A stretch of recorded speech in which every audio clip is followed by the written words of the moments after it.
Baka hindi ka updated. Meron ng trainer na idadagdag si Ayun, Casimero. yan ang the best. Pabor ako dyan. Oh. Pabor ako Oh. dyan. Oh. Powercast Sports. If you're new here, don't forget to subscribe and hit the notification bell. This content is presented by Arena Plus, Astigsa Sports.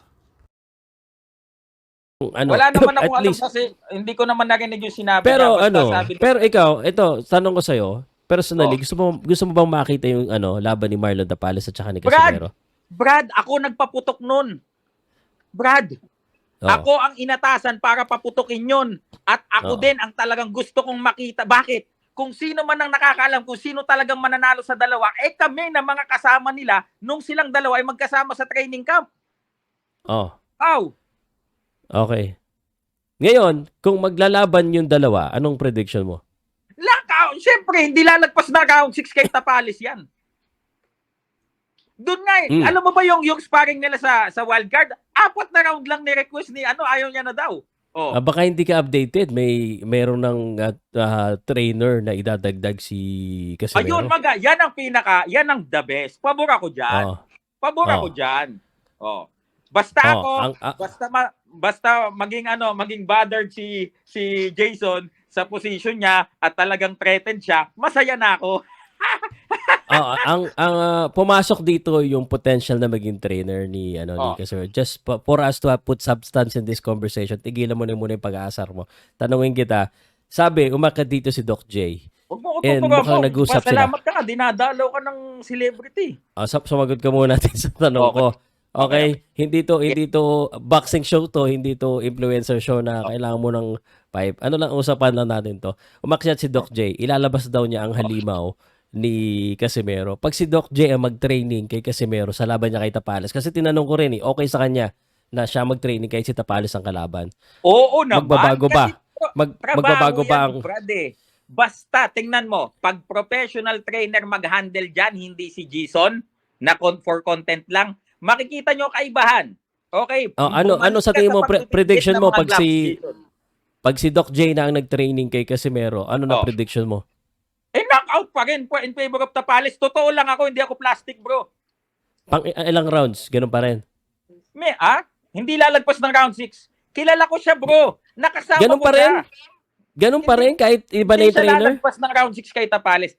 Parang hindi mo man lang dinagdagan ng konti dahil magbago ng coach. Siguro. Round 7 under 1 minute and 30 seconds. So, ibig sabihin, walang bearing sa'yo kahit magbago siya ng coach?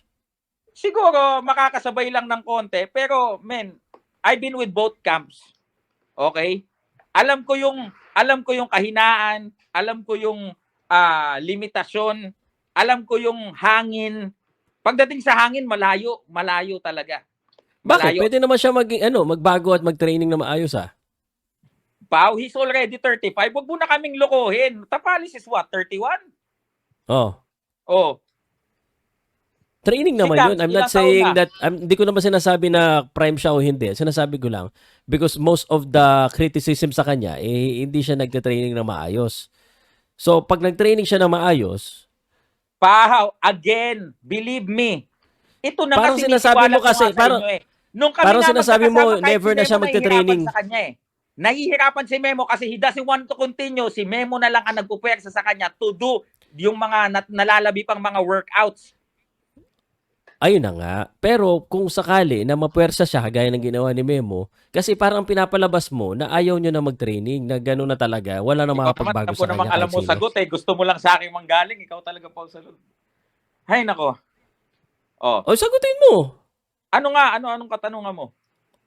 Syempre, parang pinapalabas mo, hindi mo binibigyan ng chance si Casimero na magbago sa kanyang training. Sa katotohanan nga, Pao, ngayon, kahit mag-ensayo siya, ito ang real talk, may edad na.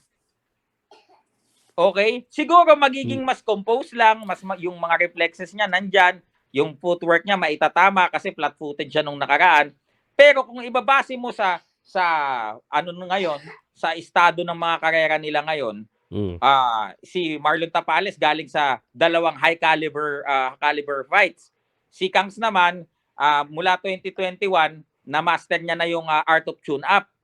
Ngayon, yung level of competition, malayo na talaga, Dre. Plus, alam ko kung gaano mag-invest ang Sanman for Marlon Tapales. Mm.